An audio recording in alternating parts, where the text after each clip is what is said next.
शोलापुर से, वहां के मुझे उलामा ने फोन किए, उन्होंने कहा कि मुफ्ती साहब हमारे यहाँ पे भी फारूक शाबदी साहब वो खड़े हुए हैं,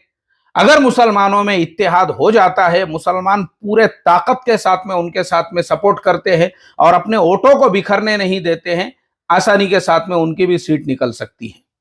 और उन्होंने काम किए, मिल्लत के भी काम किए, हमारे दलित भाइयों के भी काम किए, हमारे हिंदू समाज के भाइयों के लिए भी काम किए।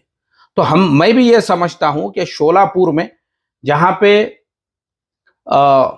मुसलमान अगर मुत्तहिद होकर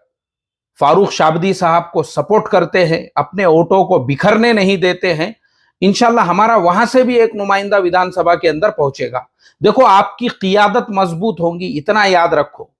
जहां आपकी क़ियादत मजबूत है, इंशाअल्लाह वहां से आपके मसाइल अल्लाह तबारक व तआला हल करेंगे और आपकी बात जो है वो विधानसभा में पहुंचे।